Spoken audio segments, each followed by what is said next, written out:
Nga shkurti i vitit 2014, me një vendim të qeverisë të Republikës së Maqedonisë, të gjitha objektet sportive në rajonin e komunës së Tetovës janë dhënë në menaxhim të këtij institucioni, të cilët deri më tani kanë qenë në menaxhim të një koncesioneri.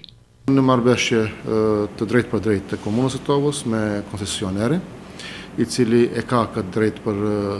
shfrytëzim të objekteve sportive, jemi marrë vesh që 2 prej objekteve sportive të kalojnë në kompetencat të komunës, edhe atë duke filluar edhe prej muajit tetor me menaxhimin komplet të këtyre objekteve sportive. Do me thënë, kjo është një ecuri e cila është për të përshëndetur dhe për herë të parë komuna e Tetovës menaxhon me objekte sportive. Po ashtu, këtë vit kemi lëshuar në përdorim edhe stadiumin të qendrës sportive, e cila është me kullosë sintetike dhe që i ka dhënë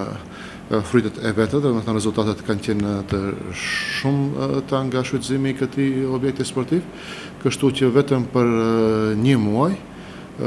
klubet sportive, të cilët garojnë ligën e parë dhe të dytë në Republikën e Maqedonisë nga Tetova, me të gjitha kategoritë e veta, për një muaj, do me thënë, numri i sportistëve në njësi sportistët e cilët e kanë shfrytëzuar këtë objekt sportiv ka qenë në 19.800. Sektori për veprimtari publike në kuadër të komunës së Tetovës në bashkëpunim me lidhjen e sporteve kanë organizuar aktivitete të shumta sportive. Me lidhjen e sporteve shkollore, kemi patë një periudhë intensive të organizimit të garave sportive,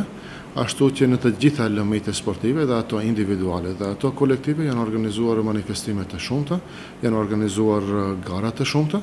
edhe atë në të gjitha disiplinat sportive.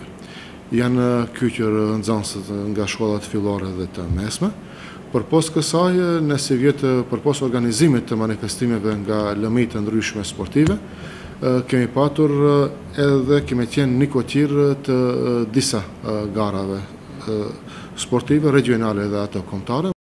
Disa shkolla të cilat gravitojnë në kuadër të komunës së Tetovës janë të pajisura me salla sportive, por shtrohet pyetja se sa ato shfrytëzohen për aktivitete të mirëfillta sportive për nxënësit. Mbetet që ato të shfrytëzojnë nga kjo infrastrukturë të cilën ne e posedojmë për momentin, do me thonë se nuk ka ndonjë klub sportiv që mund të ankohet që nuk mund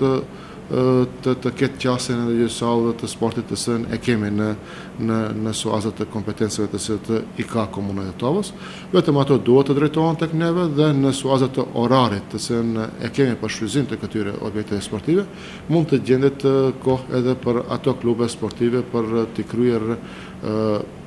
stërvitjet e tyre dhe garat të janë të nevojshme për garin të tyre.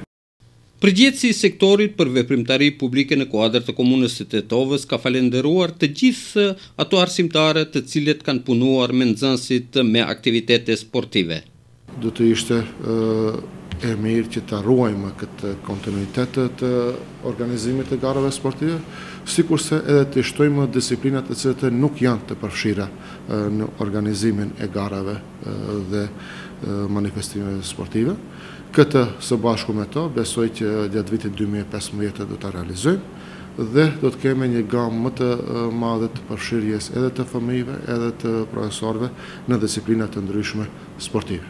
Aktivitetet sportive në shkolla janë bazë për zbulimin e talentëve të rinj, të cilët me punë permanente mund të arrijnë që të dëshmojnë talentin e tyre për sport.